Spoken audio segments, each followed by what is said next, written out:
ಆತ್ಮೀಯರೇ, ಇನ್ನೊಂದು ತರಗತಿ ತಮಗೆಲ್ಲ ಸ್ವಾಗತ.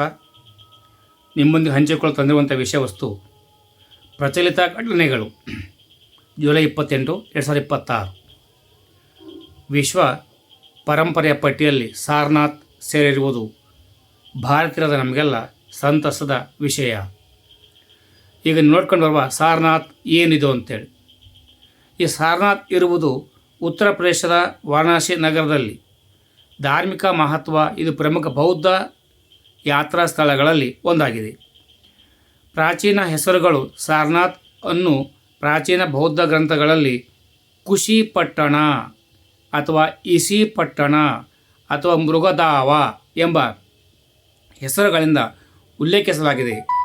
ಯುನೆಸ್ಕೋ ಸ್ಥಾನಮಾನ ಹೇಗೆ ಸಿಕ್ತು ಅಂದರೆ, ಇದು ಭಾರತದ 45ನೇ ಮತ್ತು ಉತ್ತರ ಪ್ರದೇಶದ 4ನೇ ಯುನೆಸ್ಕೋ ವಿಶ್ವ ಪಾರಂಪರಿಕ ತಾಣವಾಗಿದೆ. ಬೌದ್ಧ ಧರ್ಮದಲ್ಲಿ ಇದರ ಮಹತ್ವ ಜ್ಞಾನೋದಯ ಪಡೆದ ನಂತರ ಭಗವಾನ್ ಬುದ್ಧರು ತಮ್ಮ ಮೊದಲ ಧರ್ಮೋಪದೇಶ ನೀಡಿದ ಸ್ಥಳವೇ ಸಾರನಾಥ್. ಈ ಘಟನೆಯ ಧರ್ಮಚಕ್ರ ಪ್ರವರ್ತನದ ಆರಂಭವನ್ನು ಸೂಚಿಸುತ್ತದೆ. ಇದು ಬುದ್ಧನ ಬೋಧನಾ ಕಾರ್ಯದ ಆರಂಭ ಮತ್ತು ಬೌದ್ಧ ಸಂಘದ ಸ್ಥಾಪನೆಯನ್ನು ಪ್ರತಿನಿಧಿಸುತ್ತದೆ. ಸಾರನಾಥ ಪ್ರಮುಖ ಸ್ಮಾರಕಗಳು ಯಾವುವು ಅಂದರೆ, ಯುನೆಸ್ಕೋ ಪಟ್ಟಿಗೆ ಸೇರಿಸಲಾದ ಸರಣಿ ಸೀರಿಯಲ್ ಪ್ರಾಪರ್ಟಿ ಆಸ್ತಿ ಅಂದರೆ 2 ಪ್ರಮುಖ ಭಾಗಗಳನ್ನು ಒಳಗೊಂಡಿದೆ. 1 ಚೌಕಂಡಿ ಸ್ತೂಪ, 2 ಸಾರನಾಥ್ ಪುರಾತತ್ವ ಅವಶೇಷಗಳು. ಪ್ರಮುಖ ಪುರಾತತ್ವ ಅವಶೇಷಗಳು ಅಂದರೆ ಧಾಮೇಕ್ ಸ್ತೂಪ, ಧರ್ಮರಾಜಿಕಾ ಸ್ತೂಪ, ಮೂಲ ಗಂಧಕುಟಿ ವಿಹಾರ, ಅಶೋಕ ಸ್ತಂಭ. ಸಾರನಾಥ್ ಶತಮಾನಗಳ ಕಾಲ ರಾಜರು, ಬೌದ್ಧ ಮಠಗಳು ಮತ್ತು ಸ್ಥಳೀಯ ಸಮುದಾಯಗಳ ಆಶ್ರಯದಿಂದ ಅಭಿವೃದ್ಧಿ ಹೊಂದಿತು.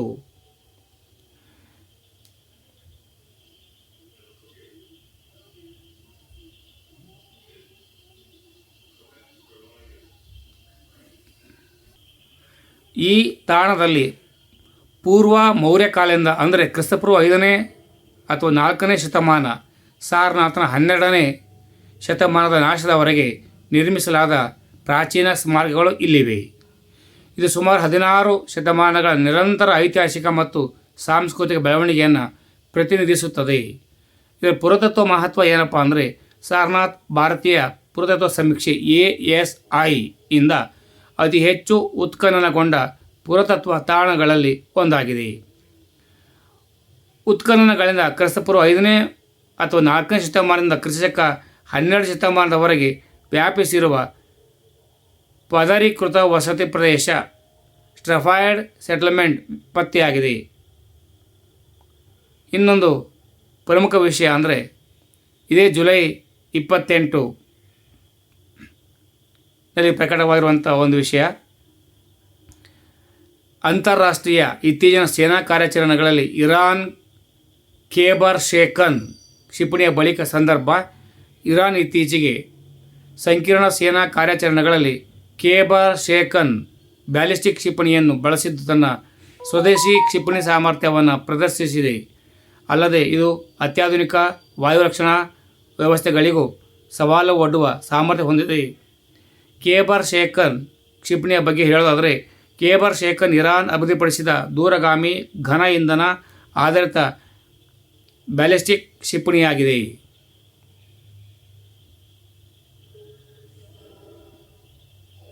ಇದು ಕೋರಮ್ ಶಹರ್ ಕ್ಷಿಪಣಿ ಸರಣಿಯನ್ನು 4ನೇ ತಲೆಮಾರಿನ ಕ್ಷಿಪಣಿಯಾಗಿದೆ. ಖೇಬರ್ ಶೇಖನ್ ಎಂಬ ಪದದ ಅರ್ಥ ಖೈಬರ್ ಅನ್ನು ಭೇದಿಸುವವನು, ಬ್ರೇಕ್ ಆಫ್ ಖೈಬರ್ ಎಂಬುದಾಗಿದ್ದು, ಇದು ಇತಿಹಾಸ ಪ್ರಸಿದ್ಧ ಖೈಬರ್ ಯುದ್ಧವನ್ನು ಉಲ್ಲೇಖಿಸುತ್ತದೆ. ಖೇಬರ್ ಶೇಖನ ಪ್ರಮುಖ ಮಾಹಿತಿ, ಮೂಲ ದೇಶ ಇರಾನ್, ದೂರಗಾಮಿ ಬ್ಯಾಲಿಸ್ಟಿಕ್ ಕ್ಷಿಪಣಿ, ಘನ ಇಂಧನ. ಇದರ ವ್ಯಾಪ್ತಿ ಸುಮಾರು 1450 ಕಿಲೋಮೀಟರ್. ಇದರ ಒಟ್ಟು ತೂಕ 1500 kg. ಇದು ವಾರ್ಹೆಡ್ ಅಂದರೆ ಸುಮಾರು 550 kg ತೂಕದ ಹೆಚ್ಚಿನ ಸ್ಫೋಟಿಕ ವಾರ್ಹೆಡ್ ಹೊಂದಿದೆ. ವೇದಿಕೆ ಚಲಿಸುವ ಲಾಂಚರ್. ಉಡಾವಣೆಗೆ ಬೇಕಾಗುವ ಸಮಯ 15 ನಿಮಿಷಗಳಿಗಿಂತ ಕಡಿಮೆ. ಸ್ವದೇಶಿ ಅರೌಂಡ್ ಎಂಜಿನ್. ಇದನ್ನು ಇಂಧನ ಟ್ಯಾಂಕ್ನೊಳಗೆ ಅಳವಡಿಸಲಾಗಿದೆ. ಮಾರ್ಗದರ್ಶನ ವ್ಯವಸ್ಥೆ, ಉಪಗ್ರಹ ಆಧಾರಿತ ಮಾರ್ಗದರ್ಶನ ಹಾಗೂ ದಿಕ್ಕು ಬದಲಾಯಿಸಬಹುದಾದ ವಾರ್ಹೆಡ್ ಇದರಲ್ಲಿವೆ. ಹಾರಾಟದ ಹಂತಗಳೆಂದರೆ ಉಡಾವಣೆ, ಮಧ್ಯ ಹಾರಾಟದ ಮಾರ್ಗದರ್ಶನ, ನಿಖರ ಗುರಿ ಭೇದಿಸುವ ಅಂತಿಮ ಹಂತ, ಇದರ ಗರಿಷ್ಠ ವೇಗ ಮ್ಯಾಕ್ಸಿಮಮ್ 12 ಸುಮಾರು 19,500 ಕಿಲೋಮೀಟರ್. ಇದು ಏಕೆ ಇದು ಮುಖ್ಯ ಅಂದರೆ ಇರಾನ್ನ ಸ್ವದೇಶಿ ಕ್ಷಿಪಣಿ ತಂತ್ರಜ್ಞಾನದಲ್ಲಿ ಪ್ರಗತಿಯನ್ನು ಇದು ತೋರಿಸ್ತಾ ಇದೆ.